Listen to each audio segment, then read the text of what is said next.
여러분, 왜 마귀는 식어버린 사람, 사랑이 식어버린 그리스도인을 좋아하는 줄 아세요?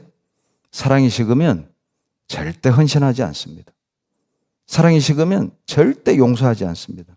사랑이 식으면 절대 하나 되지 않아요. 열정이 식고 사랑이 식은 사람들은 자기가 하기 싫은 일을 시키면, 자기가 부담스러운 일을 시키면 그들을 험담하고 돌아다니는 거예요. 힘들게 한다고. 여러분 자신을 보세요. 내가 그 일을 안 할 망정 뒤에서 험담은 안 해야죠. 더 큰 죄를 짓는 거예요. 계시록 3장 14절에 나와 있는 이 라오디게아 교회는 주님이 계획하신 교회 시대, 마지막 교회 시대의 성도들의 모습, 마지막 시대의 교회의 모습을 말씀하고 있는 겁니다. 이 라오디게아 교회는 칭찬이 전혀 나오지 않습니다. 그냥 책망만 하고 있거든요. 왜 이 마지막 시대 교회가 책망만 받는가? 책망받는 원인이 무엇인가? 바로 15절로 16절에 그들은 차지도 않고 덥지도 않았다는 것이죠. 이 말씀을 보면 하나님이 가장 싫어하는 것은 차지도 않고 덥지도 않은 미지근한 신앙임을 알 수 있습니다. 시원한 것은 시원한 맛으로 먹고 뜨거운 것은 속 푸르지는 맛으로 먹는데 미지근한 것은 때론 비린내도 나고 별 맛이 없는 경우도 있지요. 하나님이 가장 싫어하는 것, 바로 식어버린 열정이라는 것입니다. 마지막 시대 그리스도인들에게 가장 필요한 것이 무엇인지를 라오디게아 교회를 책망하면서 우리들에게 말씀하고 있는 거예요. 여러분, 마지막 시대 그리스도인들에게 반드시 필요한 게 뭘까요? 바로 뜨거운 열정임을 말씀하고 있어요. 왜냐하면 이 라오디게아 교회를 통해서 확인할 수 있는 것은 열정이 식잖아요. 그러면 고난을 싫어합니다. 열정이 식어버린 사람은 고난을 피하게 돼 있고, 고난을 만나면 쉽게 불평하고 원망하고 좌절하고, 그리고 세상과 타협하게 되는 거예요. 고생이 무섭고 고난이 싫으니까 요리조리 깨를 부리고 하나님이 정하지 않은 길을 가려는 성향들이 생기는 거거든요. 뿐만 아니라 열정이 식은 사람은 힘이 없습니다. 죄를 이길 힘이 없습니다. 고난을 뚫고 갈 힘이 없거든요. 전도할 힘도 없습니다. 자기 신앙을 지킬 힘도 없습니다. 열정이 없는 사람은 쉽게 포기하거든요. 여러분, 열정이 식은 사람은요, 교제나 봉사 그리고 전도를 부담스럽게 생각을 해요. 열정이 식어버린 사람은 교제나 봉사나 전도를 기회나 은혜로 생각하지 않습니다. 피하고 싶은 짐, 나를 답답하게 하는 짐, 부담스럽게 하는 일로 생각하는 경향들이 생겨요. 그러니까 교제가 있고 봉사가 있고 그리고 전도해야 될 상황이 오면 불평하는 거예요. 무슨 집회가 이렇게 많냐? 무슨 교제가 이렇게 많냐? 무슨 봉사가 이렇게 많냐? 여러분, 돈 벌 기회가 많다. 불평합니까? 뭔 돈 벌 일이 이렇게 많냐? 무슨 돈을 이렇게 잘 버냐? 아우, 짜증나. 그런 사람 없지 않습니까? 그런데 놀랍게도 열정이 딱 식어버리잖아요. 왜 봉사가 많냐? 교제가 많냐? 가정은 언제 돌보라고? 이렇게 생각을 하는 거예요. 여러분, 실제 교제 없고 봉사 없고 전도 안 하면 가정 돌보십니까? 실은 반대로 생각하셔야 되거든요. 그렇기 때문에 가정이 세워지는 거예요. 교제가 있고 봉사가 있고 그런 기회들이 있기 때문에 여러분 진짜 내 고집도 꺾여진 거잖아요. 얼마나 고집세요. 남편 위에 올라가고 아내를 무시하고 그런 육신을 가진 우리들이 실은 말씀과 교제 봉사하면서 어때요? 자기의 어떤 욱하는 성격도 딱 다듬어지고 세상을 사랑하고 친구를 사랑하고 그리고 쓸데없는 여가 생활에 쓰던 시간들을 그 시간을 주님께 TV 덜 보고 SNS 덜 하면서 그 시간을 교제하고 봉사하고 나머지 시간 거기서 봉사와 교제를 통해서 얻은 그 사랑과 힘으로 이제 남은 시간 가정을 챙기고 또 부부 애를 돈독히 하고 그리고 직장에서 최선을 다하는, 실은 교제와 봉사는 열정적인 사람에겐 충전의 기회이거든요. 그렇기 때문에 내가 버틸 수 있다. 교제가 있고 봉사가 있기 때문에 우리 가정이 지금 이 정도라도 사는 거야. 이렇게 생각하는데 열정이 탁 식으면 우리 교회 너무 학교 많아. 놀랍죠.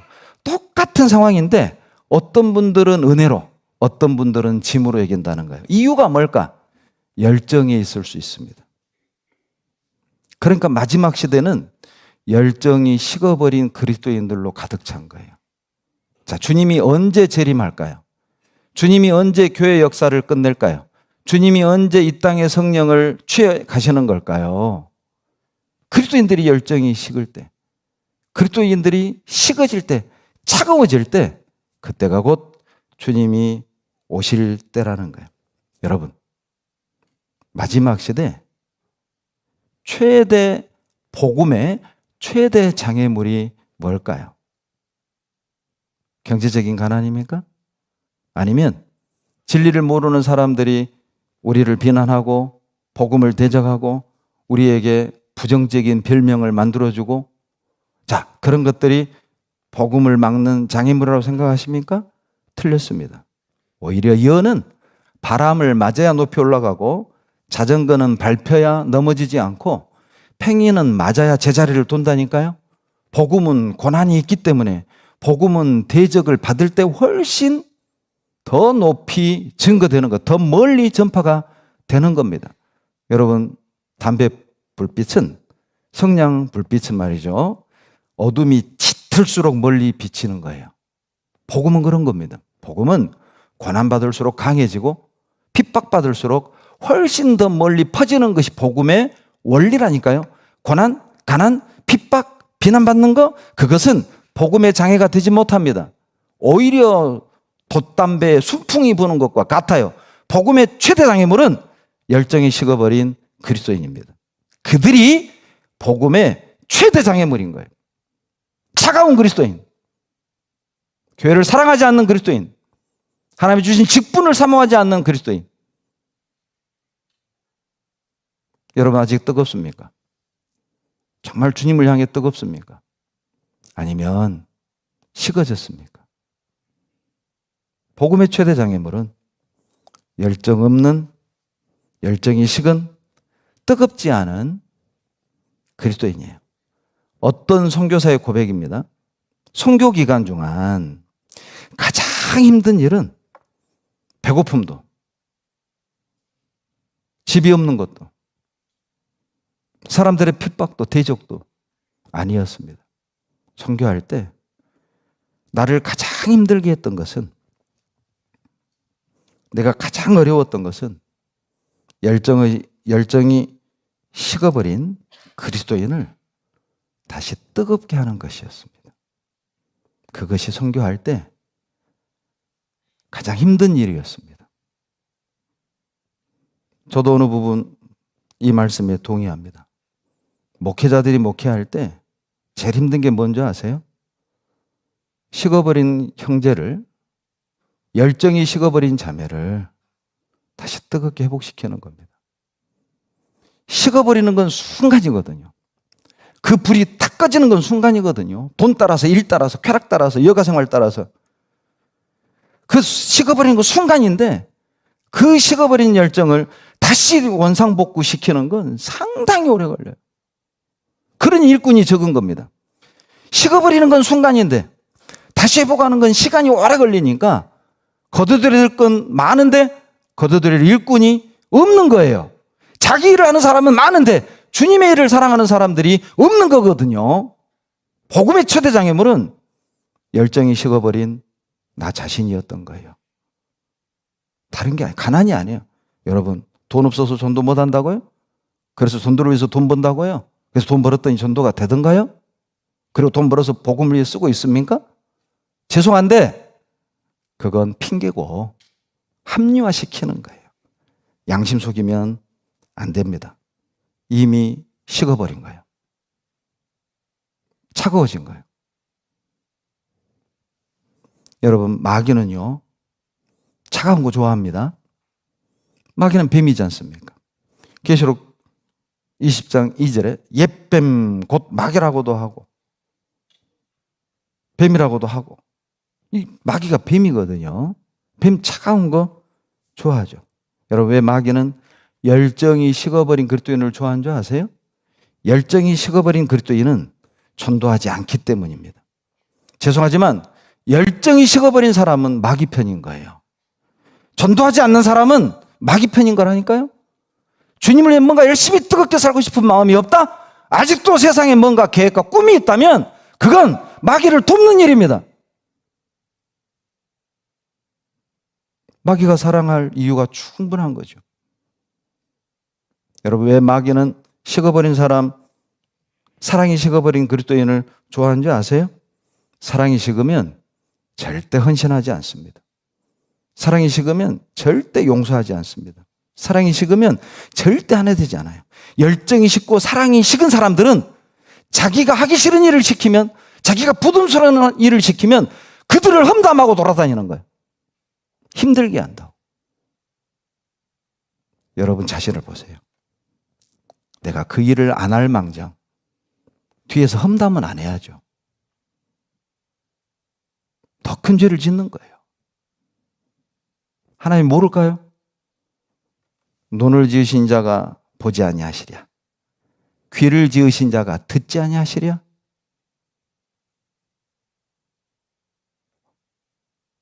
두려워하셔야 됩니다. 우리 삶이 오늘로 끝나는 게 아니거든요. 오늘 했던 말, 오늘 봤던 거, 오늘 품은 생각, 그거 그대로 하나님 앞에 계산한다는 거. 하나님 앞에 가면 그거 그대로 다 정산하잖아요. 여러분 이제 곧 연말 정산하죠. 아마 이제 기부금 영수증 발급받으실 텐데 연말 정산하죠. 주님 앞에 가면 신앙 정산합니다. 여러분 봉사하면서 교제하면서 내뱉었던 모든 말들, 했던 모든 행동들, 과거에 묻힐 거라는 착각 버리십시오. 다 들춰내서 정산하는 거예요. 책임 있게 신앙생활 하셔야 돼요. 책임지고 말을 하세요. 책임지고 행동을 하셔야 되는 거예요. 신앙은 무서운 겁니다. 우리 종교생활 하는 게 아니잖아요. 우리는 그리스도인입니다. 우리는 창조주의 자녀들입니다. 우리 아버지가 어떤 분인지 아셔야죠. 반드시 내뱉은 대로 뿌린 대로 그대로 계산하고 거두게 되는 거예요. 그래서 주님은 우리들에게 열정의 본을 보여주신 거예요. 식어버린 신앙이 얼마나 위험한지, 식어버린 그리스도인이 교회에 얼마나 장애가 되고 짐이 되는지를 하나님은 누구보다도 잘 아시잖아요. 그러니까 식지 않는 신앙으로, 뜨거운 신앙으로 주님을 섬길 수 있도록 불가능한 것이 아님을, 할 수 있음을 주님이 먼저 보여주시고 그 길을 가주셨잖아요. 내가 할 수 있는 일은 너희도 할 수 있다는 뜻입니다. 내가 가는 길은 너희도 갈 수 있다는 뜻이거든요. 주님은 우리에게 할 수 없는 걸 요구하시지 않아요. 우리가 갈 수 없는 길을 가라고 시키지 않습니다. 주님은 우리의 체질을 아시잖아요. 우리가 흙으로 된 존재임을 주님은 아셔요. 얼마나 고집세고 얼마나 세상을 사랑하고 얼마나 연약하고 얼마나 고집센지 주님이 잘 아시기 때문에 우리가 할 수 없는 일을 요구한다거나 우리가 갈 수 없는 길을 요구하시진 않아요. 주님이 열정의 본을 먼저 보여주신 거예요. 마가복음 3장입니다. 마가복음 3장 20절로 21절. 마가복음 3장 20절로 21절입니다. 마가복음 3장 20절로 21절. 같이 읽겠습니다. 집에 들어가시니 무리가 다시 모음으로 식사할 겨를도 없는지라 예수의 친속들이 듣고 붙들러 나오니 이는 그가 미쳤다 하밀러라. 여러분, 우리 어떻게 신앙생활 해야 됩니까? 우리 아무리 바쁘고 아무리 교회 봉사가 많고 일이 많아도 여러분, 식사할 겨를이 없을 정도는 아니잖아요. 식사는 하시죠? TV도 간간히 보시고, 인터넷도 간간히 서치하시고, 유튜브도 간간히 보시고, SNS도 간간히 하실 틈이 우리는 있지 않습니까? 그런데 우리는 봉사 너무 많아. 교제 너무 많아. 일이 너무 많아. 부담스러워. 일이야, 짐이야. 여러분, 주님은요, 열정이 뭔지를 보여주셨는데 식사할 겨를이 없었어요. 당신에게 나오는 병자들을 고치고 상처받은 이들을 위로하고 치료하느라고 주님은 식사할 겨를이 없다니까요. 생명을 다루는 수술을 하다가 의사가 아이고 밥대네, 환자의 몸을 열어놓고 밥 먹으러 가는 의사가 어디 있어요?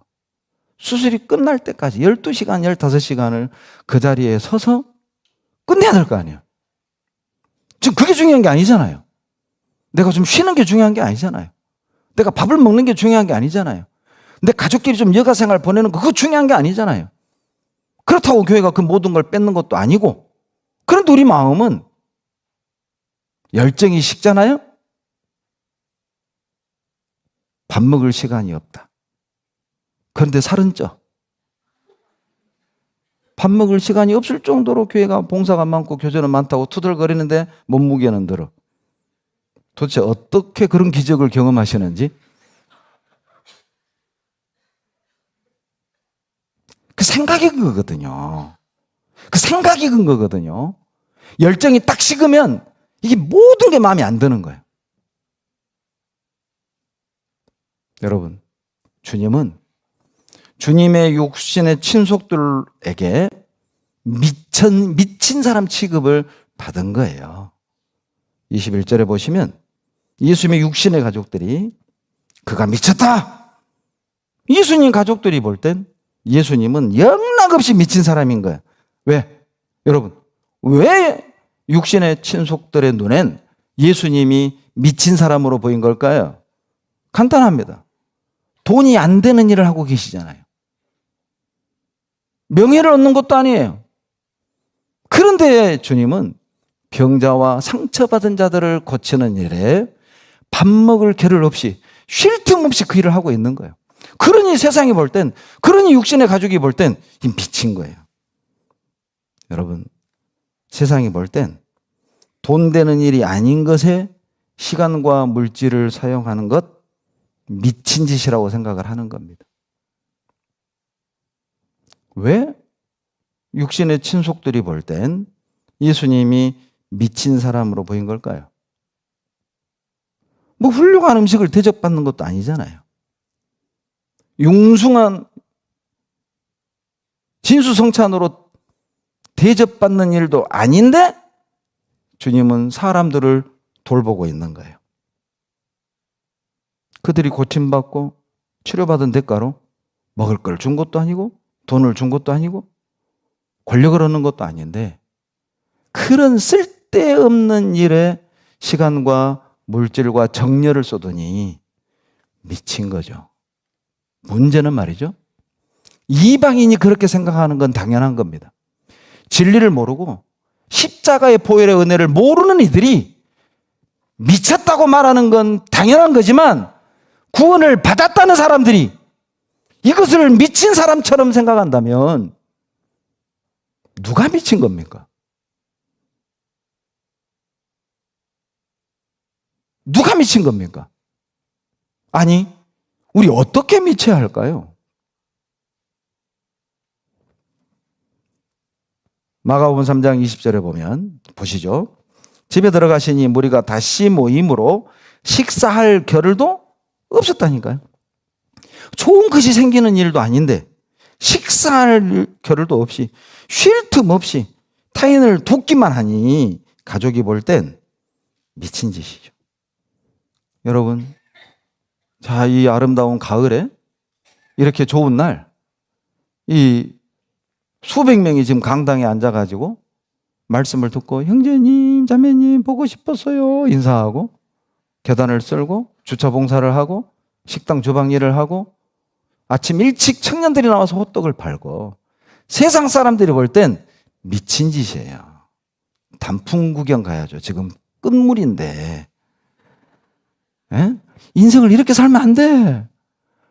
아니, 젊은 사람들이 주일에는 좀 늦잠 자고 가족끼리 좀 시간 보내고 여행도 가고 단풍 구경도 가고 이제 코로나도 어느 정도 풀렸으니까 해외여행도 좀 가고 이렇게 살아야지. 이 많은 사람들이 옆에 봐봐요.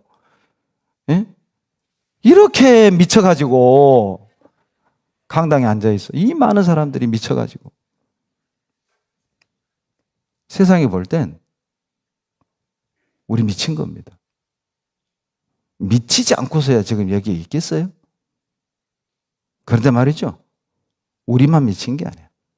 우리는 예수에 미치고 진리에 미치고 십자가에 미치고 구원에 미치고 말씀에 미치고 세상 사람들은 술에 미치고 춤에 미치고 죄에 미치고 돈에 미치고 일에 미치고 골프에 미치고 축구에 미치고 정치에 미치고 파티에 미치고 누가 미친 겁니까? 누가 정상인 겁니까?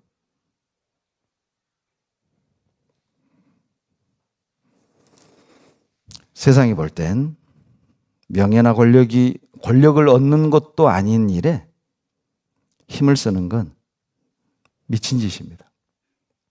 여러분, 주님은요, 예루살렘 성을 보고 우셨잖아요.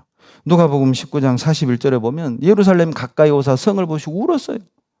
요한복음 11장 35절에 보면 나사로가 죽고 그 나사로 무덤을 향해 가는데 마리아도 울고 같이 가던 사람도 울고 그 모습을 보면서 예수님도 요한복음 11장 35절에 울었다고 되어 있거든요. 그러니까 세상 사람들이 볼 땐 영락없이 미친 거잖아요. 예루살렘 성을 보고 울어. 저렇게 잘 먹고 잘 사는데 왜 울어? 사업 잘 되고 지금 돈 잘 벌고 있고 집도 막 넓히고 차도 외제차 타고 막 예? 그렇게 예루살렘에서 잘 살고 있는데 예수님은 예루살렘을 보면서 울어.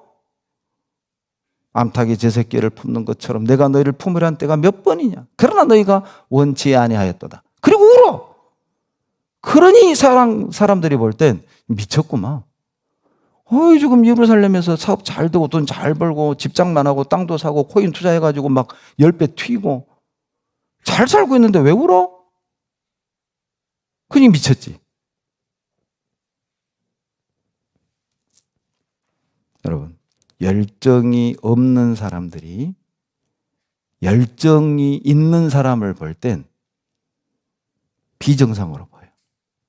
이게 꼭 세상이 우리를 보는 눈만을 말하는 게 아닙니다. 놀랍게도 이 안에도요, 지금 열심히 봉사하는 형제를 문제 있는 형제처럼 봐버려요. 열심히 희생하고 헌신하는 자매를 뭔가 문제 있는 사람처럼 인식을 한다니까요. 왜요? 열정 있는 사람과 열정 없는 사람은 다르거든요. 열정이 식은 사람의 기준과 열정이 뜨거운 사람의 기준은 다른 거거든요. 열정이 식은 사람은 기준이 육신적이고 자기예요. 그러니까 자기 기준과 육신의 기준으로 볼 때 이게 아멘이 안 되면 순종도 안 하고, 열정이 뜨거운 사람의 기준은 교회의 질서고 하나님의 말씀이거든요. 교회가 그렇게 하자고 했으면 한다. 그 길로 가는 거예요. 열정이 식은 사람이 볼 땐 지 마음이네.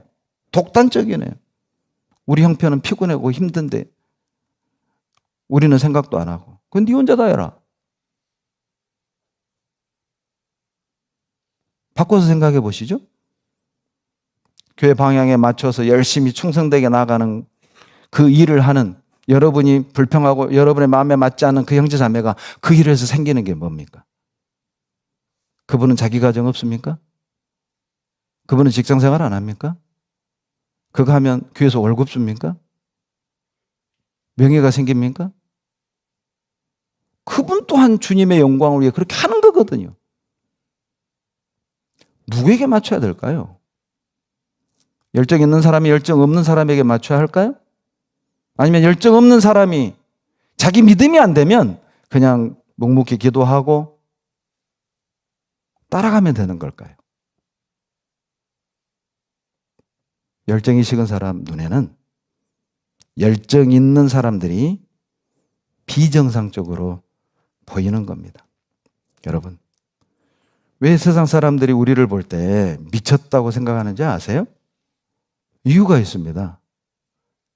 정상적으로 신앙생활 하잖아요. 열정적으로 신앙생활 하잖아요. 정상적인 신앙생활하고 열정적인 신앙생활 하는 사람의 모습은 미친 사람하고 비슷해요. 그러니까 미쳤다고 하는 거예요. 여러분, 미친 사람 딱 떠올려 봐요. 자, 미친 사람 떠올려 보셨죠? 자, 이제 미친 사람 특징 하나, 첫 번째 뭐예요? 웃잖아요. 미친 거예요. 웃을 일이 아닌데 웃어. 뺨을 때려도 미쳤다고 막 손가락질 하는데도 그게 미친 거죠. 여러분, 정상적으로 신앙생활 하잖아요. 열정적으로 신앙생활 하잖아요. 항상 웃어요. 미쳤다고 해도 웃고, 가진 것 없는데도 웃고, 집장만도 못 했는데 웃고, 웃어. 자기 집도 없으면서 교회 건축했다고 웃어. 자기도 빚 가운데 허덕이면서 우리 교회 안에 이런 게 생겼다고 막 웃어. 이방인들이 볼 때는 웃을 일이 아닌데 웃으니까 미친 것이죠. 고린도서 11장 28절에 보면 바울은요, 복음 전하다가 태장에 맞고 돌에 맞고 강의 염, 바다의 염, 거짓 형제의 염, 먹지 못하고 입지 못하고 자지 못하고. 그런데 놀랍게도 28절에 바울의 고백을 들어보세요. 이외의 일은 고사하고 내가 형제들에게 상처받고 비난받고 돌에 맞고 태장에 맞고 강에 빠져서 죽을 뻔하고 바다에 빠져서 죽을 뻔하고 강도도 만나고 헐벗고 굶주리고 자지 못하고, 이거 나에게 문제 안 된다. 나는 그거 가지고 고민하지 않는다. 내 마음에 눌리는 일이 있으니 그것은 모든 교회를 위하여 염려하는 이것이라. 이것이 열정입니다. 그래서 미쳤다고 하는 거예요. 매 맞는데 웃어. 주님을 위해 매 맞을 수 있으니 감사하다. 감옥에 갇혔는데 웃어. 복음을 위해 핍박받는 것이 은혜라고 생각을 하니 세상 사람들이 볼 땐 미쳤죠. 그들이 볼 땐 먹을 거 없고 가진 거 없고 내 집 없으면 우울해야 되거든. 불평해야 되거든. 하나님 원망해야 되거든요. 그래야 될 것 같은데 웃어. 그러니 미친 거죠.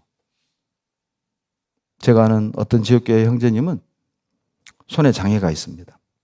사시사철 저는 그 형제님이 장갑 벗은 모습을 본 적이 없어요. 365일 장갑 낀 손만 봤어요. 그런데 하는 일이 노가다입니다.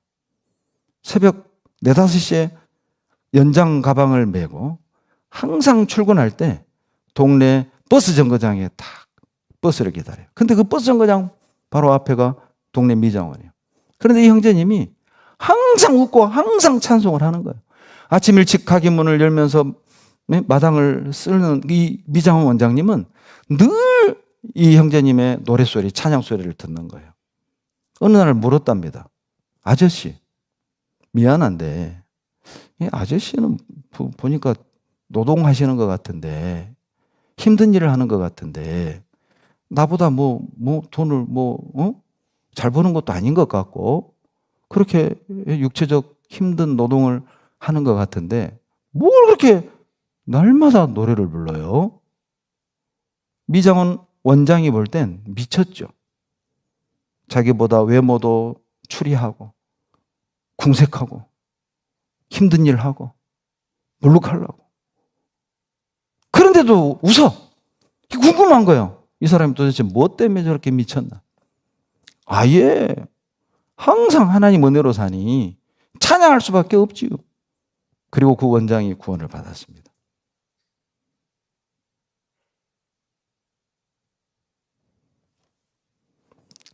복음에 미치면, 예수 그리스도에게 미치면 욕먹어도 웃습니다. 왕따 당해도 웃습니다. 비난당하고 오해받아도 웃습니다. 돈 없고 내 집 없어도 웃습니다. 노대책 없어도 웃습니다. 직업을 잃어도 웃습니다. 우리는 믿습니다. 주님이 직업을 뺏는다면 그 또한 하나님의 선하신 계획이 있음을, 주님이 나에게 돈을 뺏는다면 그 또한 하나님의 선하신 뜻이 있음을 우리는 믿으니까 웃을 수밖에 없죠. 이방인들이 볼 땐 웃을 일이 아닌데 웃으니까 미친 것처럼 보이는 거예요. 여러분, 또 하나 미친 사람 떠올리세요. 자, 미친 사람의 또 하나의 특징. 대답하시면 오늘 점심 쏩니다. 걱정이 없잖아요. 그러죠? 여러분, 미친 사람이 뭐 카드 결제 걱정해요? 네? 미친 사람이 아이고 나 노후 대책 하나도 안 세워놨는데 부동산도 없고 집도 없고. 여러분, 미친 사람이 걱정해요? 미친 사람의 두 번째 특징, 걱정이 없다. 그리스도인의 과거의 이름 아메림노스, 염려하지 않는 자. 이게 원래 그리스도인의 이름입니다. 그리고 나중에 그리스도인이라는 별칭이 생긴 것이죠. 그리스도인이란 아메림노스, 염려하지 않는 사람들이죠. 여러분, 주님께 미치면 걱정이 없다니까요. 걱정을 이긴다니까요. 염려를 이긴다니까요. 미친 사람의 또 하나의 특징, 예수 그리스도에게 미치고 열정적인 사람의 모습과 미친 사람의 모습이 똑같아요. 세 번째 특징이 뭐냐? 세상 유행에 관심이 없어요. 요즘 뭐 TV 막 휜 것이 유행이다. 뭐 무슨 스타일러가 유행이다. 무슨 뭐 네일 아트가 유행이다. 어떤 옷이 유행이다. 미친 사람은 그런 거 관심 없다니까요. 열정적인 사람, 복음에 미치고 예수 그리스도에게 미친 사람은 세상 유행에 민감하지 않습니다. 로마서 12장 2절에 보면 이 세대를 본받지 말고 오직 마음을 새롭게 함으로 변화를 받아 하나님의 선하시고 기뻐하신 뜻이 무엇인지 분별하도록 하라. 정상적으로 미친 사람, 복음에 미치고 예수 그리스도에게 미치고 열정적인 삶을 사는 사람은 유행에 관심 없습니다. 왜냐하면 우리에게 보이는 건 중요한 게 아니거든요. 손톱을 예쁘게 꾸미는 거, 우리는 그게 중요한 게 아니라 어디서든 설거지통에 손을 넣을 수 있는 손톱. 우리 이게 중요한 거거든요. 그런데 김치 담글 때 뭐 양념이 낀다? 양념이 낄까봐 봉사를 안 해. 네일 아트에 손상해 갈까봐 설거지통에 손을 안 담궈. 우리 중에는 그런 사람 없습니다. 왜냐하면 우리에겐 보이는 게 중요한 게 아니거든요. 열정적인 사람은 유행에 민감하지 않아요. 남들이 갖고 있는 건 꼭 가져야 돼. 누가 외제차 탔다? 나도 꼭 외제차 타야 돼. 물론 저 또한 구원받기 전에 꿈이 부자 되는 거였습니다. 2층 양옥집에 사는 거. 제가 국민학교 다닐 때, 저희가 다니던 국민학교가 산 중턱에 있었는데, 거기까지 이렇게 쭉 올라가요. 계속 오르막길이에요. 저희 집에서 학교까지가. 근데 그 오르막길 양 옆에 항상 2층 양옥집, 돌로 된 양옥집, 그리고 담이요. 그때 이제 제가 어려서 그랬겠지만은 한 제 키에 아마 5, 6배 정도 높은 담. 그리고 항상 그 담 꼭대기에는 맥주병, 소주병을 깨갖고 꼭 이렇게 박아놨어요. 그것도 불안해가지고 철사, 그 날카로운 철망, 그걸로 동글동글동글동글한 거 있잖아요. 예? 그런 걸로 탁 이렇게 올려놓고, 그리고 대문은 철대문. 그리고 항상 이렇게 대문 사이로 이렇게 들여다보면은 황소만한 개 2마리. 항상. 여러분, 제가 방금 설명했죠? 뭐가 그려져요? 교도소 그려지지 않아요? 교도소? 교도소. 항상 저는, 나도 이런 집에서 살고 싶다. 그게 제 꿈이었어요. 그러다가 구원을 받은 겁니다. 그리고 제 꿈이 바뀌었어요. 가난한. 제가 우리 자매하고 결혼할 때 조건이었습니다. 가난하게 살아야 된다. 어머니 모셔야 된다. 돈에 대한 욕심이 없어졌습니다. 제가 노력해서 된 마음이 아니라 그냥 하나님이 주신 마음이에요. 복음을 위해 살고 싶은 마음, 이 은혜를 보답하면서 살고 싶은 마음, 이건 제가 노력해서 만든 마음이 아니라 주님이 넣어준 마음이라니까. 에스겔 36장 26절에 굳은 마음을 제하고 부드러운 마음, 새 영을 너에게 주리라. 여러분, 우리가 구원을 받았다는 건 지적 동의가 아닙니다. 예수님 피로 내 죄를 영원히 사해 주셨다. 아멘. 그게 거듭나는 게 아닙니다. 거듭나는 게 뭔지 아세요? 없는 인격이 생기는 거예요. 전에 내가 이런 사람이 아니었다니까요. 없는 마음이 생기는 거라니까요. 없는 생각이 생기는 거라니까요. 교회를 사랑하고 복음을 사랑하고 십자가를 사랑하고 받은 은혜를 보답하고 싶고 말씀을 사랑하고 영혼이 불쌍하고 부자들이 불쌍하고 부러운 게 아니라 세상이 불쌍하고 부러운 게 아니라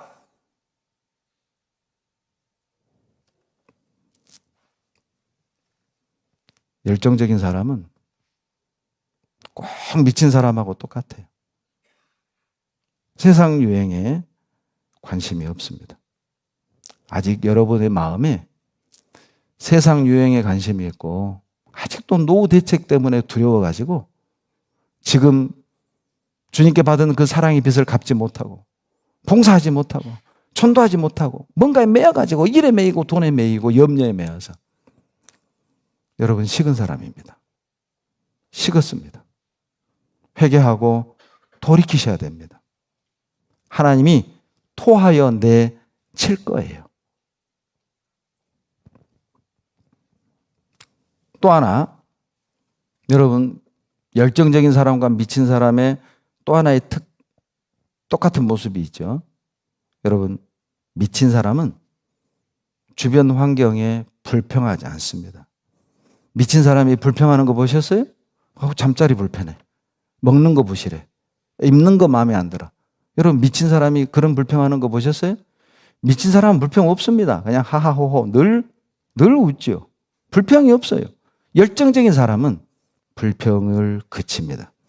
내 입술에서 누군가를 원망하고 누군가를 비난하고 그리고 뭔가를 불평한다면 여러분 식은 거예요. 그건 여러분이 문제이지 그 환경과 여러분이 비난하는 그들의 문제가 아닙니다.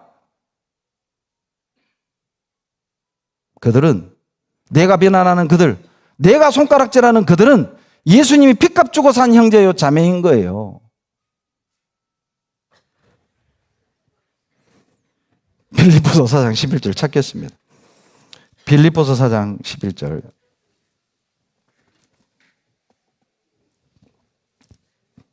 빌립보서 4장 11절 다 같이 읽겠습니다. 내가 궁핍함으로 말하는 것이 아니라 어떠한 형편에든지 내가 자족하기를 궁핍에 처할 줄도 알고 비천에 처할 줄도 알고 그런데 바울은 만족한다. 감사한다. 부족한 게 없다. 불평하지 않았습니다. 야, 나는 복음 위해 이렇게 희생했는데 나는 복음 위해 이렇게 헌신했는데 세상에 하나님은 먹을 것도 안 주고 잠잘 자리도 안 주고 이건 뭐 신앙생활 할수록 첫째 산증이고 힘들어. 너무하시네. 쉽게 그럴 수 있죠. 내가 식은 겁니다. 내 입술에서 불평과 원망이 나오기 시작한다면 첫사랑이 식어진 거예요. 열정이 식어진 거예요. 십자가의 은혜와 사랑에 미치면 감사할 것밖에 안 보여요. 아시겠어요?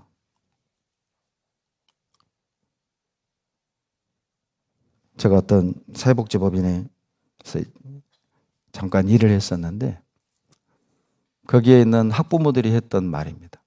거기는 모자원이라는 곳이에요. 엄마와 아이들만 사는 시설입니다. 거기에 수용되어 있는 어머니들이 제게 한 말입니다. 안방에 아랫목에 누워있기만 해도 좋으니 남편만 있으면 좋겠다. 남편이 없어서 무시당하고 희롱하고 그런 일들을 엄청 경험한 거예요. 여러분은 어떠세요? 예? 하나님이 없애줬으면 하는 것 1호가 뭐예요? 설마 영감님? 이제 나중에 알게 될 겁니다. 그분이 안 계시면 누워있는 남편이라도 있으면 좋겠다. 누워있는 아내라도 있으면 좋겠다. 나중에 후회하고 나중에 귀한 거 깨닫지 말고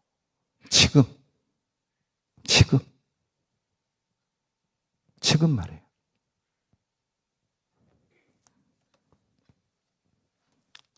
십자가 연애와 사랑에 미치고 정상적으로 열정적인 삶을 사는 사람은 현재에 있는 은혜에 감사합니다.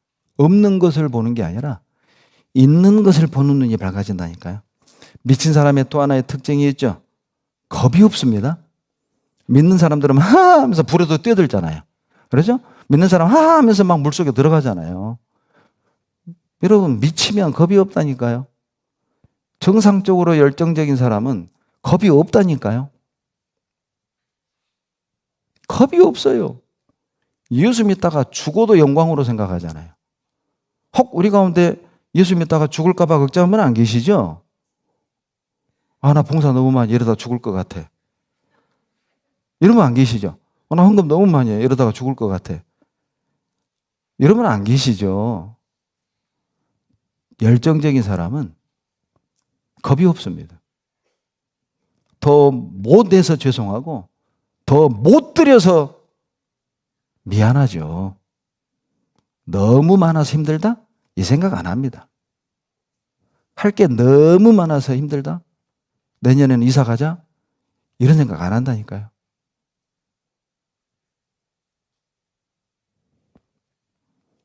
짐 엘리엇이라는 선교사는 에콰도르 와우라니족에 선교를 갔다가 복음을 전해보기도 전에 29의 나이에 순교를 당합니다.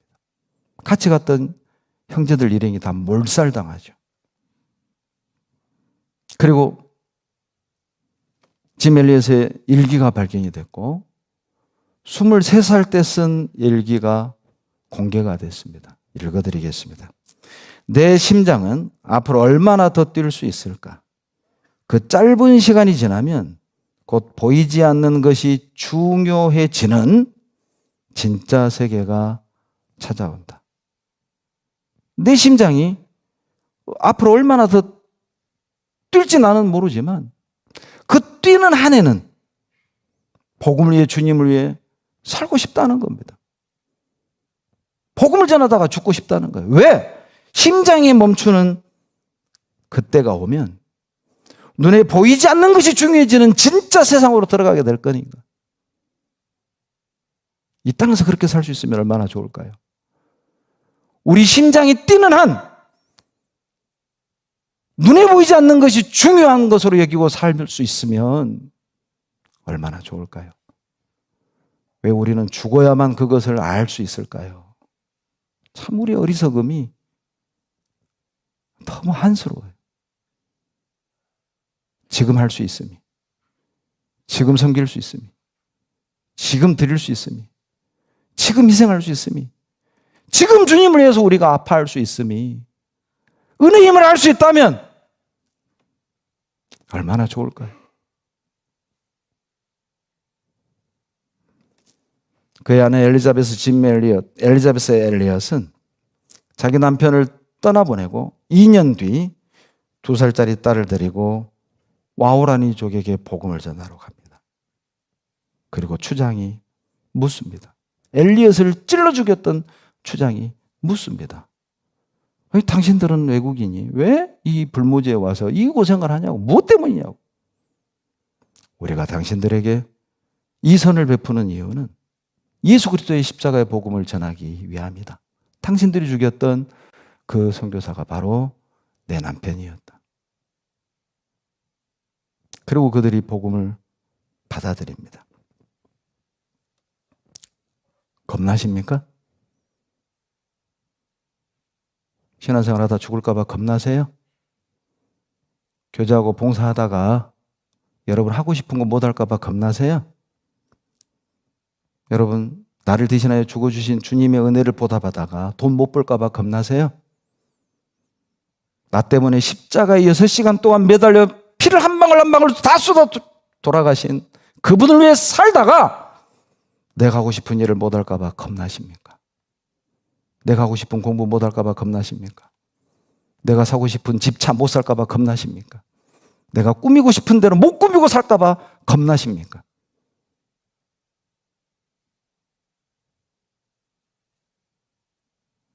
그가 나를 대신하여 죽으셨어요. 잊지 마십시오.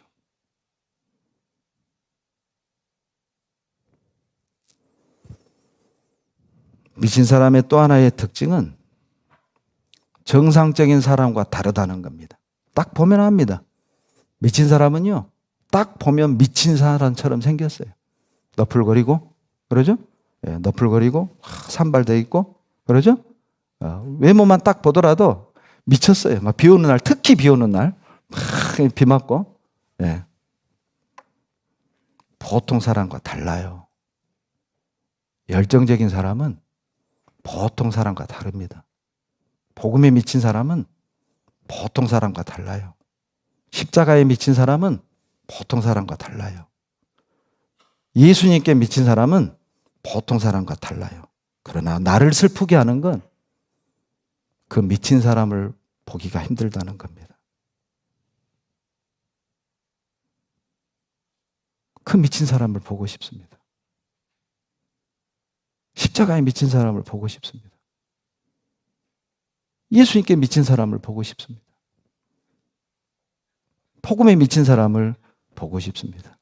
나 또한 그분에게 미치고 싶습니다. 갈라디아서 6장입니다. 갈라디아서 6장 14절.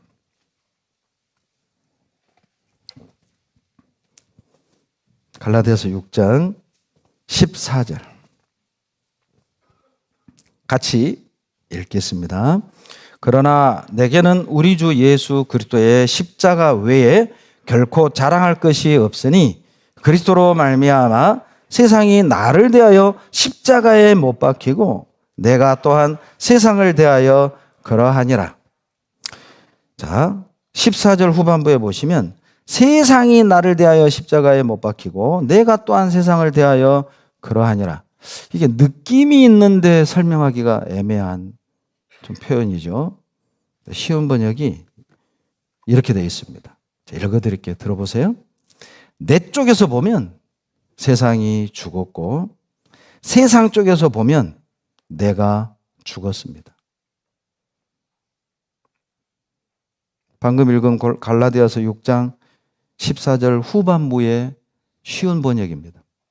세상 쪽에서 나를 보면 좀 미쳤고 내 쪽에서 세상을 보면 세상이 미쳤고 세상 쪽에서 나를 보면 죽은 사람이야. 내 쪽에서 세상을 보면 이 세상도 죽은 것들이. 그 표현을 십자가에 못 박혔다고 말을 하는 거예요. 무슨 뜻입니까? 여러분, 십자가의 보혈로 구원을 받은 사람은 세상 사람과 다른 삶을 산다 그 뜻이에요. 거듭난 그리스도인에게 불가능한 게 한 가지 있습니다. 거듭난 그리스도인에게 불가능한 것은 거듭나기 전처럼 사는 것입니다. 하나님 사랑을 깨닫기 전과 똑같이 사는 거예요. 십자가의 보혈의 은혜를 깨닫기 전과 똑같이 사는 건 불가능합니다. 십자가의 피로 구원을 받을 때 내 편에서 세상은 끝난 겁니다. 세상 편에서 나를 보면 저 사람 변했어요. 술도 안 마시죠? 도박도 안 하죠? 나이트클럽도 안 가죠? 같이 죄도 안 짓죠? 죽은 사람이에요. 너 뭔 재미로 사냐? 아니 너는 노래방도 안 가고 골프도 안 치고 술도 안 마시고 담배도 안 태우고 도박도 안 하고 게임도 안 하고 넌 뭔 재미로 사냐? 세상 편에서 나를 보면 죽은 거라니까요. 미친 거라니까요. 무슨 뜻이죠? 여러분, 주님께 미치면 이 세상 사람과는 전혀 다른 세상을 삽니다. 우리는 열정적인 사람은 똑같은 세상을 살지만 그들이 볼 때 우리는 다른 세상을 사는 거예요. 우리는 다른 사람들이에요. 이 사람들 정상이 아니에요. 세상이 우리를 볼 땐 미쳤어요. 세상이 우리를 볼 땐 이게 영락없이 죽은 사람이야. 낙이 없이 살아. 술도 도박도 게임도 죄도 안 지어.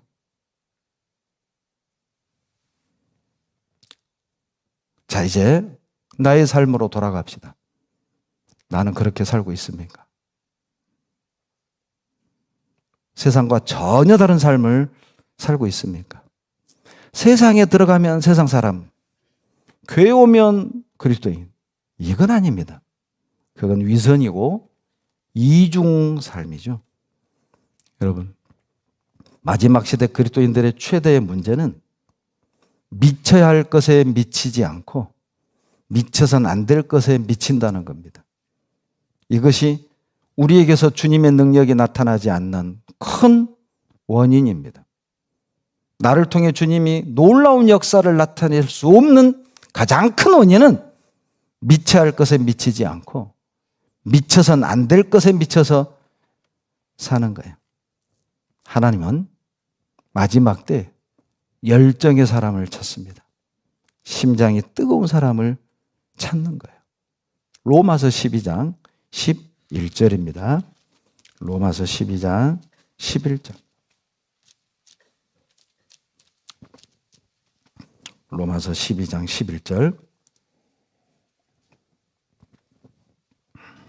같이 읽겠습니다. 부지런하여 게으르지 말고 열심을 품고 주를 섬기라. 예, 얼마 오래전에 어떤 청년 카톡 프로필을 보는데 부교열주라고 써 있는 거예요. 부교열주. 뭔 말인지 몰랐습니다. 그리고 청년 자매에게 물었어요. 자매님, 부교열주가 뭐예요? 예, 목사님, 로마서 12장 11절입니다. 부지런하여 게으르지 말고 열심을 품고 주를 섬기라 해서 부계열주. 고다이 되어죠? 부계열주. 무슨 뜻이죠? 하나님은 뜨거운 사람을 찾으셔요. 하나님은 뜨거운 심장을 찾으셔요. 하나님은 열정적인 사람을 통해 일하셔요. 하나님은 열정적인 사람을 통해 능력과 역사를 나타내 주신다는 거예요. 여러분, 구약에 선지자, 예레미야 선지자, 이사야 선지자 할 때 그 선지자의 히브리어가 나비예요. 나비. 버터플라이가 아닙니다. 발음으로 나비입니다. 나비. 나비의 뜻이 뭔지 아세요? 부글부글 끓어오르는 사람. 그게 선지자의 의미입니다. 선지자가 어떤 사람이죠? 부글부글 끓어오르는 사람. 타락한 자기 백성들, 심판받아 영원한 멸망으로 나가는 자기 백성들을 주님의 품으로 되돌리려는 열정이 부글부글 끓어오르는 사람, 그 사람을 선지자로 부르신 거예요. 그 사람을 선지자라고 한 거예요. 저 사람은 부글부글 끓어오르는 사람이다. 그게 선지자입니다. 하나님은 지금 어떤 사람을 찾습니까? 경제적으로 안정된 사람을 찾는 게 아니에요. 수입이 상당히 있는 사람을 찾는 게 아니에요. 전공자를 찾는 게 아닙니다. 하나님이 지금 누구를 찾고 있습니까? 배운 것도 없고 가진 것도 없고 직장이 안정되지 않아도 부글부글 끓어오르는 사람, 주님을 살고 싶은 마음으로 부글부글 끓어오르는 사람, 그 못 받은 사람을 보면 불쌍해서 부글부글 끓어오르는 사람, 선한 일을 사모하는 마음으로 부글부글 끓어오르는 사람, 주님이 주신 이 직분을 끝까지 감당하겠다는 마음으로 부글부글 끓어오르는 사람, 그들이 우리 교회 안에 있다는 건 희망입니다. 은혜입니다. 그들이 있기 때문에 하나님이 우리 교회를 통해서 놀라운 일들을 이루시는 거예요. 기억하십시오. 뜨겁지 않고서는 어떤 것도 이룰 수 없습니다. 미치지 않고서는 어떤 것도 해낼 수 없습니다. 훌륭한 화가가 되려면 그림에 미쳐야 되고, 훌륭한 프로 골퍼가 되려면 골프에 미쳐야 되고, 훌륭한 축구 선수가 되려면 축구에 미쳐야 합니다. 정상적인 신앙생활을 원한다면 십자가에 미치십시오. 변화된 삶을 원한다면 말씀에 미치십시오. 열매를 원하고 하나님 앞에 칭찬과 상급을 원한다면 여러분 선한 일을 사모하고 부글부글 끓어오르는 열정을 가지셔야 해요. 어떻게든 피하려 하지 마세요. 안 하려고 하지 마세요. 여러분만 손해예요. 주님은 나 아닌 다른 사람을 통해 하나님의 뜻을 이루십니다. 주님은 나 아닌 다른 사람을 통해 교회를 세우십니다. 주님은 나 아닌 다른 사람을 통해 하나님의 역사를 나타내십니다. 하나님의 역사에, 하나님의 놀라운 역사에, 인류 역사, 복음의 역사 한 획을 긋는 그 현장에 내가 있다는 것 은혜입니다. 우리 놀라운 일을 하는 거예요. 여러분, 우리가 복음의 역사를 배우며 청교도들의 이야기를, 순교자들의 이야기를 우리가 서로 나누죠. 하나님이 만약 5, 600년만 늦게 온다면 5, 600년 후 세대 사람들은 오늘날 우리들의 역사를 이야기할 겁니다. 온 세상 사람들이 다 타락하고 거듭난 소수의 무리들이 있었는데 그들은 구원을 강조한다고 복음을 전한다는 이유로 무슨 파라는 별명 아래 피난받고 조롱당했지만 그들은 끝까지 복음을 지켜서 우리에게 전해준 그들이다.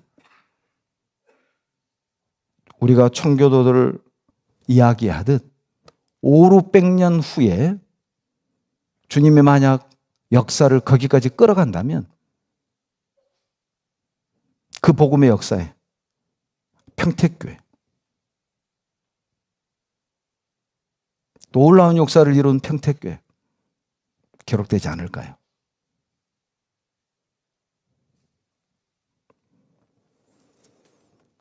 열정 있는 사람은 왜 하나님이 그들을 통해 역사하시고 일을 하냐면 그들은 쉽게 포기하지 않습니다. 고난을 두려워하지도 않습니다. 도망가지도 않습니다. 타협하지도 않습니다. 묵묵히 그 길을 가거든요. 예레미야 20장 9절입니다. 예레미야 20장 9절.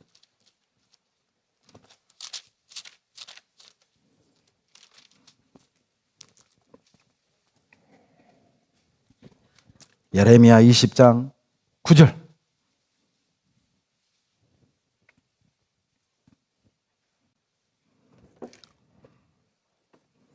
구약 1082페이지 다 같이 읽습니다.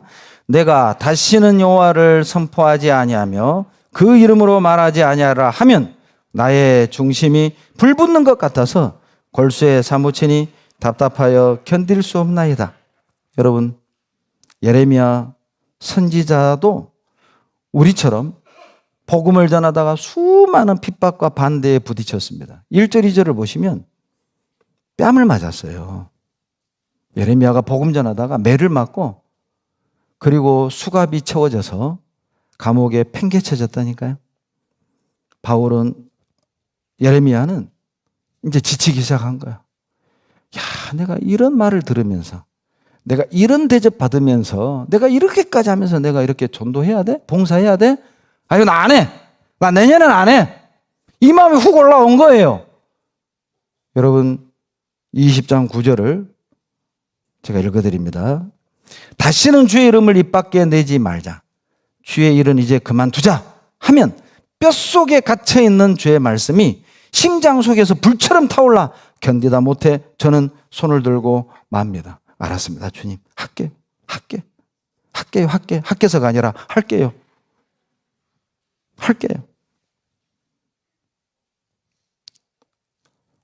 왜 우리는 이런 말씀 들으면 위로가 될까요? 세상에 예레미야도 성과가 안 나타나는 거야. 그렇게 전도했는데 구원도 안 받죠. 그렇게 전도했는데 안 변해. 여러분 그러잖아요. 그렇게 전화했는데 안 바뀌어. 카톡 보냈는데 막 그냥 댓글도 없어. 반응도 안 해. 열어보지도 않아. 지금도 3달째 일이야. 일. 3달째 일. 예, 제가 지금 갖고 있어요. 보내야 될까 말아야 될까? 안 보냅니다. 안 보내다가 다시 보내게 돼요. 혹시라도. 까똑! 실수로 쿡! 그런 경우 있죠. 배연기 뜨는 순간 안 열어봐야지 했는데 카톡 했는데 나도 모르게 눌러버렸어. 반사적으로. 그걸 기대하는 거예요. 지치죠. 수년을 그렇게 교제해줘도, 그렇게 가르쳐줘도 안 변해, 안 변해. 그렇게 말씀을 가르쳤는데 안 하겠대. 봉사 안 하겠대. 지치죠, 나도.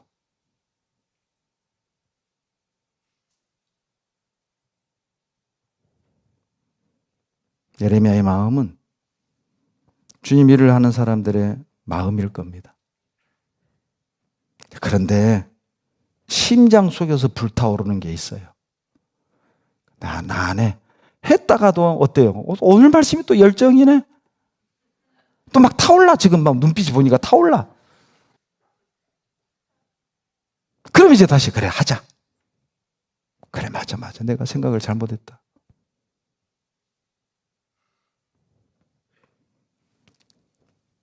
열정 있는 사람은 포기 못합니다. 여러분, 영혼을 살리는데 뭐가 필요할까요? 내 가족을 구원하는데 뭐가 필요할까요? 내 친구를 전도하는데 뭐가 필요할까요? 영혼을 향한 불타는 마음이에요. 고린도 후서 5장 13절 같이 읽겠습니다. 우리가 만일 미쳤어도 하나님을 위한 것이요 만일 정신이 온전하여도 너희를 위한 것이니. 여러분, 우리가 미쳤어도 하나님을 위한 겁니다. 예수님의 복음은 여러분 목숨을 걸 만큼, 우리가 미칠 만큼 가치 있는 거예요. 주님의 십자가는 우리가 미칠 만큼, 우리의 모든 것을 포기할 만큼 가치가 있는 것입니다. 그리스도인들이 열정적으로 살 때 세상을 변화시킬 수 있습니다. 여러분, 그리스도인들이 뜨겁게 살 때 영혼을 살릴 수 있습니다. 여러분, 노인이란 나이가 많은 사람이 아닙니다. 노인이란 열정이 없는 사람을 가리키는 거예요. To grow old is, 나이를 먹는다는 것은 to move, 이동하는 것이다. From passion, 열정으로부터 to compassion, 동정으로 이동하는 것이다. To grow old is, 나이를 먹는다는 것은 to move from passion to compassion, 열정에서 동정받는 쪽으로 옮겨가는 거예요. 그것이 늙는 것이며 노인입니다. 나이 많은 사람을 노인이라고 하지 않아요. 열정 없는 사람. 그들은 소망 없는 불쌍한 사람입니다. 이 세상에 가장 불쌍한 그리스도인인 누굴까요? 식어버린 열정의 소유자. 차가워진 심장을 가지고 하루를 사는 사람들. 참 불쌍한 사람입니다. 하나님이 뜨거운 심장을 찾고 계십니다. 열정의 사람을 찾고 계십니다. 기도하겠습니다.